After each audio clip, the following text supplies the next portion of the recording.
What's going on, guys, and welcome to episode number 192 of Career Mode. We start today's episode off with a game against Bolton Wanderers at the Stadium of Light.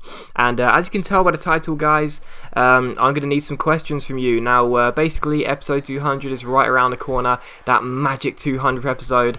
And of course, in episode 100, we did a 1 hour special. I asked for your suggestions for what you want to see me do for episode 200. So, what are we doing for episode 200? Well, I'm going to keep a lot of it a secret, and you're going to have to wait until that episode comes out. But what I will tell you, because a lot of you have been asking, what are you doing? Tell me what you're doing for episode 200. Well, I will tell you that I am going to be doing a Q&A during the episode. So I'm not going to give too much away, but I will be doing a Q&A. So if you would like to be involved in any way whatsoever, then all you need to do, quite simply, is write a comment and leave me a question in the comment section down below. That's all you need to do. I'll need as many questions as possible, so don't worry if you can't think of anything too amazing. It doesn't have to be, they can be long or short questions. They can be short questions like, who's your favourite player on FIFA, and then a long question like, I don't know, but you can ask me any questions you like, and like I say, I will be doing a Q&A in episode 200 during that episode. So yeah, go ahead, leave me a question, please do so. Like I say, I need as many as possible, and that way you can be involved in the series and in that episode as well. And I will make sure to read your name out and say thank you for the question. But yeah, that's what I have planned as part of 200, the 200th episode. Like I say, there's more stuff to it, but not just a Q&A, but I'm going to leave that as a surprise. But yeah, that is part of the episode, and yeah, please leave me a question down below and we can get into it. But anyway, after spending 2 minutes about talking about that, it's time to get into the gameplay. And yeah, we were 2-0 up here against Bolton. Jack Robinson off the bench here, replacing the injured Jethro Willems. Almost made it 3-0, but the game did finish 2-0, so off to a winning start here. Of course, we haven't had the most amazing start with Sunderland this season, of course, on the back of winning the league, the FA Cup and the Capital One Cup last season, and the Copa Europe. Haven't had the most amazing of starts to the season, but we are starting to pick up some more points now, and start to get back into that fantastic form we had come the end of last season. But of course, we are the Capital One Cup winners, so we would like to retain it for the third year in a row. I think I'm right in thinking we'll be the first ever team to have done that. So yeah, winning it for a third year in a row will be really nice. And yeah, we do want to retain it, of course. And we take on my favourite team, Millwall. For those that keep asking, maybe that's a question for your Q&A that I've already answered. Who's my favourite team? Millwall. Yeah, who's my favourite team? What's my favourite team? Millwall. We take on Millwall here at the Stadium of Light, and almost got off to the perfect start just a couple of minutes in, but Alessio Cragno saved it for Millwall. But just after half-time, Cristiano Ronaldo accurately places the ball into the bottom corner with a nice volley past the goalkeeper to make it Sunderland 1, Millwall 0. And in injury time, in the 90th minute, the Lions had to score here to level the game and force extra time. Scott Malone finds Andy Keogh. Scott Malone, a player I've actually played on FIFA before. If you want to watch that video, you can go ahead, see me play a professional footballer on FIFA. I'll leave a link to that on the screen right now and in the description. But anyway, he gave the ball away, and Joe Riley rifled the ball upfield. What an incredible through ball by Joe Riley from one end to the other, and there is Jack Christie to put the ball into the back of the net. Christie, of course, we've signed from Celtic.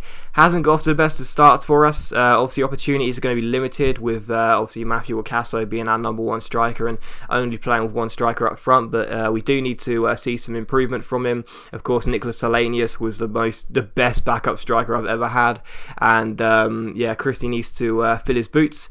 But yeah, he scores there, and we also see an international management offer from Greece there, which we reject and stall the Portugal one after we beat Millwall by 2-0 and go through to the next round of Capital One Cup. But anyway, we take on Blackburn Rovers in the next game. Blackburn, the club we started this series at, if anyone remembers that far back, I'm sure you do. Blackburn, the club we started the series at, as they came to Ewood Park. What a great block by Manini following that Courtois save, and we were under pressure from the first minute. Blackburn really were pressuring us, and we were lucky to remain without conceding a goal as we came into half-time. The score still at 0-0, but with just over 20 minutes to go, we win the ball here. Caglai Yelen down the right-hand side. Love this CM. He's such a great holding midfielder. Got a lot of pace as well. He finds Felipe Marcano. Marcano finds Yelen, and it was such a lovely piece of link-up play between the two. And Felipe Marcano rifles the ball in with his weaker left foot into the bottom corner to make it Blackburn 0, Sunderland 1. So delighted to go in front after being pressurised from in the first minute, but well, this is very unfortunate. With 15 minutes to go, Kurt Zouma seemed to have the ball under control, but for some reason just left the ball. I don't know what happened there. I just went left because I thought I was just going to dribble the ball out of the box and then play it through down the right hand side. Instead, he just left the ball, and Lee Yong-jae capitalised on the mistake of the French centre half. So Blackburn won, Sunderland won. Disappointed to throw that game away. It should have been an easy 3 points after Marcano gave us the lead, but unfortunately it was my defensive error. I can't really blame it on Zouma, but yeah, he just left the ball for some reason, and unfortunately Lee Yong-jae made it 1-1, and that was how the game finished. But we took on Lokomotiv Moscow in the Champions League here. Obviously, Lokomotiv Moscow, in my opinion, the weakest side of the 4 teams in this group. Of course, Bayern Munich the strongest.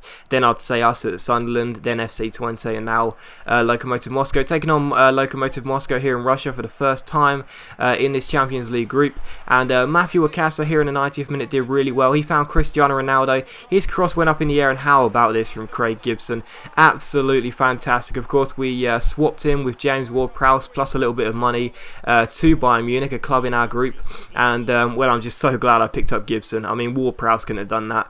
You know, I never really got on with Ward-Prowse, but I am loving Craig Gibson already. Of course, we had him at Blackburn. If anyone remembers that, he was one of the first youth players, if not the first youth player we ever signed in this series through the scouting system, and we never really used him.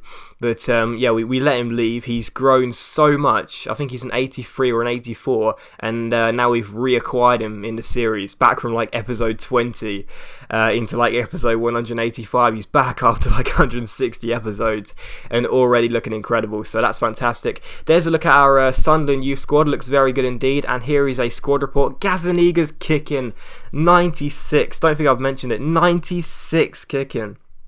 Just imagine how amazing it would be if he gets to 99. That would be the greatest thing in this series, without a doubt. 99 goalkeeping kicking. He could probably launch the ball into the opposition goal from one single goal kick. That would be amazing. But yeah, here's the squad report, and yeah, it's looking very tasty indeed. And Mark Canney's improving so well. There you see Gibson 84, looking incredible. What a signing he looks like he has been.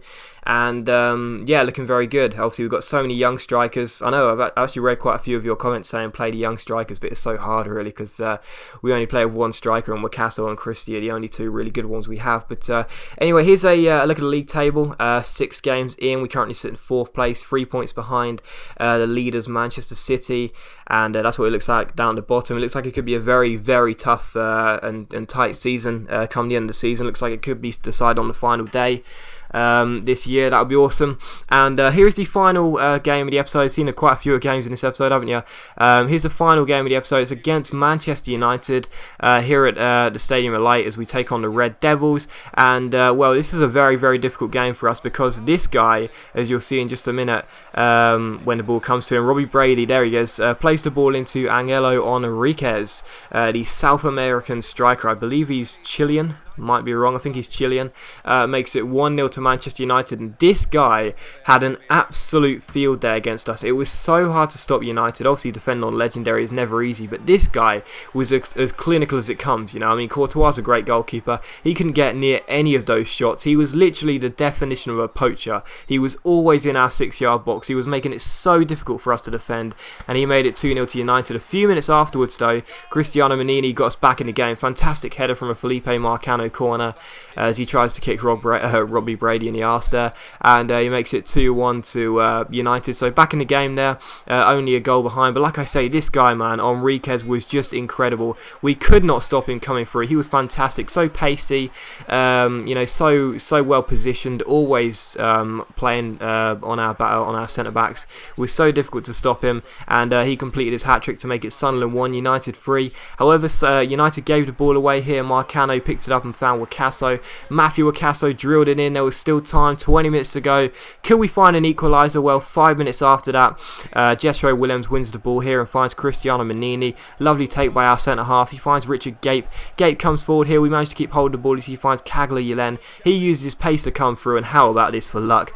Hits the backside of Matthew Wakaso, finds the back of the net.